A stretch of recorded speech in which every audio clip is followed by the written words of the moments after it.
So this is, in my opinion, this is how they hide the distances, right? They interpolate the error throughout all the measurements by doing repeated curvatures of the plumb line. So the Globers say, oh, if you project a globe onto a flat surface, it'll be distorted. Well, yeah, we know that. And the reason why it's not distorted is because they're not doing a projection.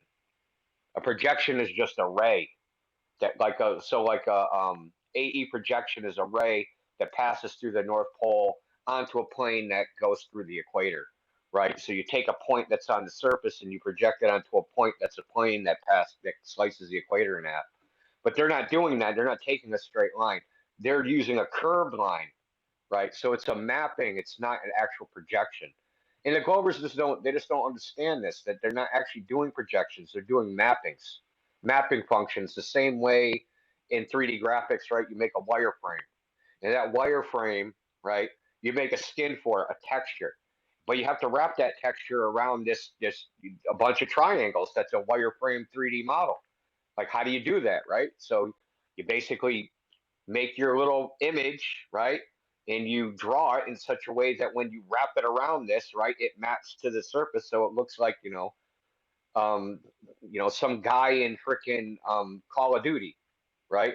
But if you can, if you had access to that part, right, you could remove the skin, you could remove the texture, and you would just see a bunch of triangle wireframes. They're basically doing the same thing.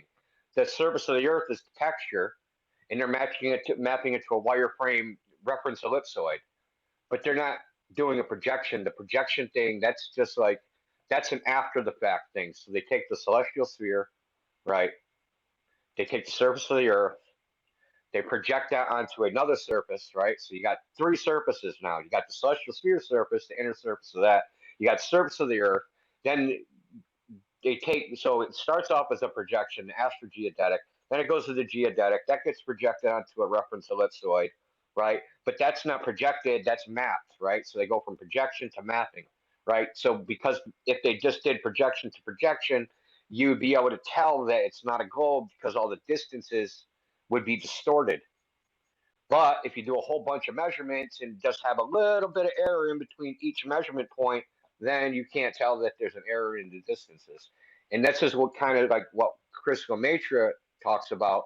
If you actually go to like a particular location like Australia, Australia has their own custom datum because none of their mappings, right, none of their celestial sphere, and this is also where they have the greatest deflection of the vertical and curved plumb lines, as great as like 0.71 degrees, right? So that's greater than the diameter, that's the angular diameter of the sun, right? This is a huge deflection, right? And what I mean by deflection is, imagine I set up my surveying equipment and I can look directly at zenith, and there's supposed to be a star there directly at zenith, directly above my equipment.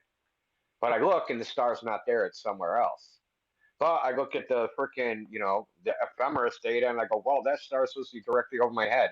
Gravity must be tilting my level, right? Because I leveled the instrument. When I leveled the instrument, it's perpendicular to the surface of the Earth. There should be a star directly overhead. It's not there. It's somewhere else. It's off at an angle, right? And in Australia, like I said, it's like as great as 0.71 degrees, right? So when I align it to that star that's supposed to be there, now I have a tilted vertical, and now I have a tilted horizontal. How do I correct that? I have to correct it by curving the plumb line, right? So there's a bunch of these little band-aids and tricks in surveying that are like, they exist because they can't actually measure a globe, right? If they could measure a globe, they wouldn't need a reference ellipsoid. And this is like my gotcha for Globers. I just ask them, if you're measuring a globe, what's the reference ellipsoid for? Why does that even exist?